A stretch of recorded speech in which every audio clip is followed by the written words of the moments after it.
You're standing in line. Your feet are bleeding. You've been standing here for 6 hours under the Congo sun, waiting. The Belgian officer moves down the row, examining hands. Your hands.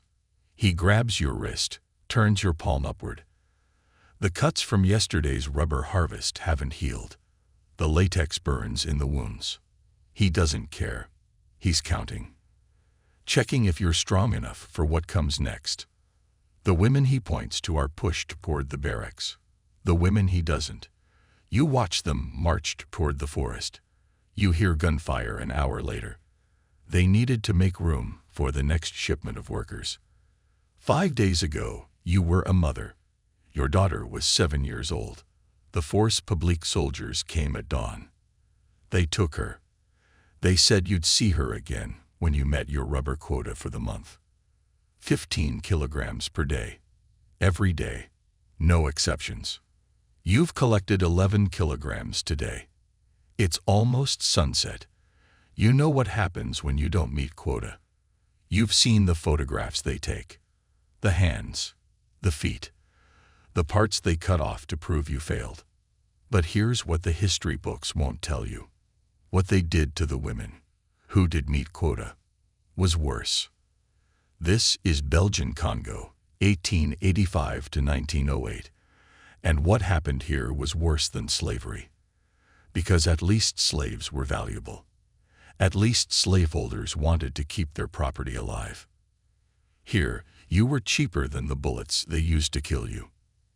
10 million Africans died in the Congo Free State alone. Half of them were women. And what King Leopold's regime did to those women is a story the world spent a century trying to bury.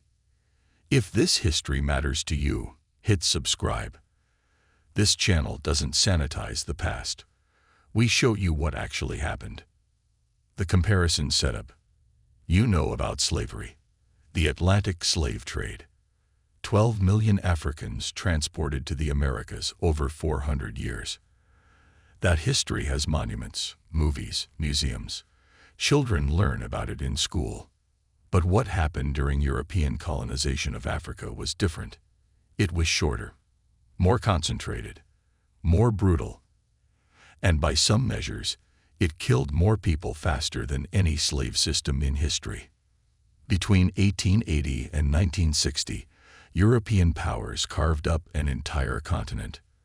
Britain, France, Belgium, Germany, Portugal, Spain, Italy.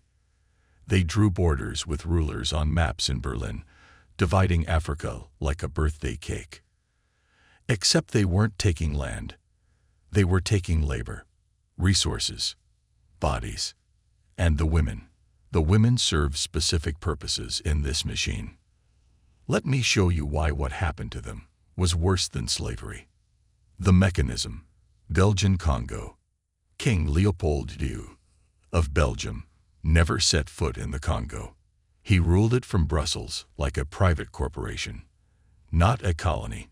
His personal property, 76 times the size of Belgium itself. The product was rubber.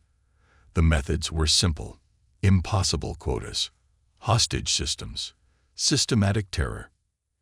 Every village received a quota, 15 kilograms of rubber per person per day. Men, women, children. Didn't matter. Meet the quota or face consequences. But here's the genius of the system, if you can call evil genius. They didn't just punish the workers who failed. They took hostages. Your children, your wife, your mother. The Force Publique, Leopold's private army, would raid villages at dawn. They'd take all the women and children to fortified posts. Then they'd tell the men, bring us rubber, bring us ivory, bring us whatever we demand. And maybe you'll see your family again. Maybe. The women held hostage weren't just prisoners. They were leverage. They were bait. They were entertainment for soldiers who hadn't seen their own homes in years. Edmund Morel, a British journalist who exposed the atrocities, wrote that what happened in the hostage camps could not be described in language fit for publication. Alice Harris, a missionary, took photographs. The Belgian government tried to suppress them. Some newspapers refused to print them.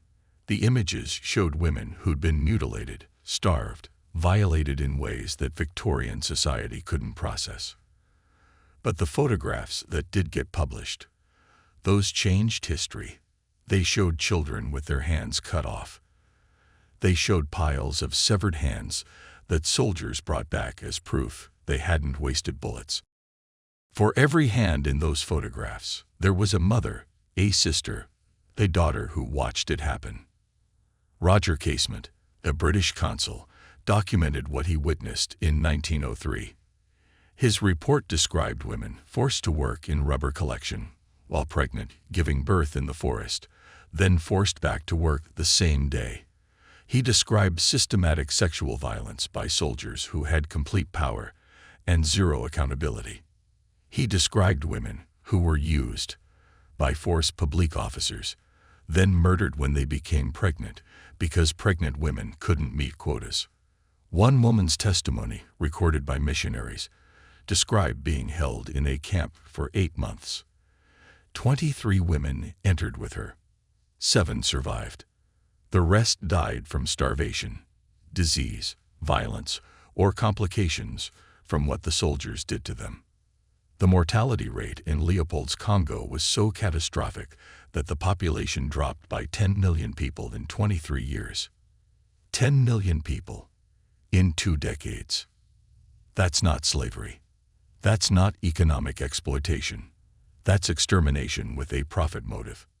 Expansion. Other colonies. But the Congo wasn't unique. It was just the most documented because it became an international scandal. German Southwest Africa, now Namibia, 1904 to 1908.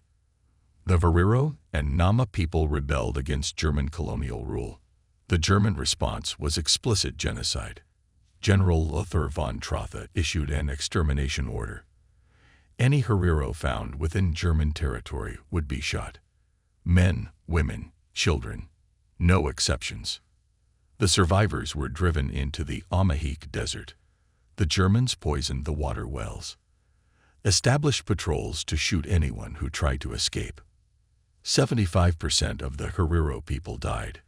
Between 50 and 70% of the Nama. But before they died, the women were taken to concentration camps. Shark Island, Swakopmund, Luderitz. These camps had death rates exceeding 50% annually. The women were forced into labor, building railways, crushing rocks in quarries. Medical experiments were common. German doctors measured skulls, tested racial theories, performed procedures without anesthesia. When the women died, their heads were shipped to Berlin for study. The bodies were dumped in mass graves. Those skulls stayed in German museums until 2011. Over a century later, some are still there. In French Equatorial Africa, the French used similar methods: rubber quotas, hostage systems, forced labor on railroad construction, where workers died by the thousands. One French official wrote in 1906 that the women are treated worst of all. They are required to do the same labor as men, but also serve other purposes for which I cannot provide details in an official report. The Congo Ocean Railway, built between 1921 and 1934, killed an estimated 17,000 workers. A third were women. They died from exhaustion, disease, malnutrition, and what French overseers called disciplinary measures. In Portuguese Angola and Mozambique, the system was called contrato, contract labor. In reality, it was slavery by another name. Forced recruitment, no pay, brutal conditions, sexual exploitation built into the system. Women were contracted to Portuguese settlers and trading companies. The contracts were legal documents that gave owners complete control. What that control included was rarely written down, but survivor testimonies make it clear. The pattern was the same across the continent. British Kenya during the Mau Mau uprising, Italian Libya under Mussolini, Spanish Equatorial Guinea. Different flags, different languages, same systematic brutality. Why it was worse than slavery. So why is this worse than slavery? Under slavery, enslaved people had monetary value. Slaveholders wanted to keep their property alive, working, reproducing. It was evil, but it was evil with economic logic that at least incentivized survival. Under European colonization, Africans had no value beyond immediate extraction. You weren't property worth maintaining. You were a resource to be used up and replaced. If you died, there were millions more where you came from. The numbers prove it. The Atlantic slave trade killed approximately 2 million Africans during the Middle Passage over 400 years. Horrific. Inexcusable. European colonization killed an estimated 10 to 15 million Africans in the Congo alone in just 23 years. Add the other colonies, and the death toll reaches estimates of 20 to 30 million across Africa between 1880 and 1920. Faster, more concentrated, higher mortality rates. And the women faced compounded horrors. They were forced laborers and targets of systematic sexual violence. They were hostages and workers. They carried the trauma and were expected to bear children who would become the next generation of workers. Slavery was generational exploitation.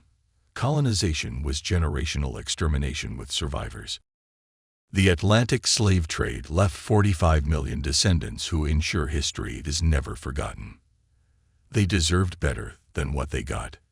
They deserve better than being forgotten. This is Duty of History. We tell the stories the world tried to bury. If this mattered to you, hit subscribe, drop a like, and tell me in the comments what other buried history should we uncover next.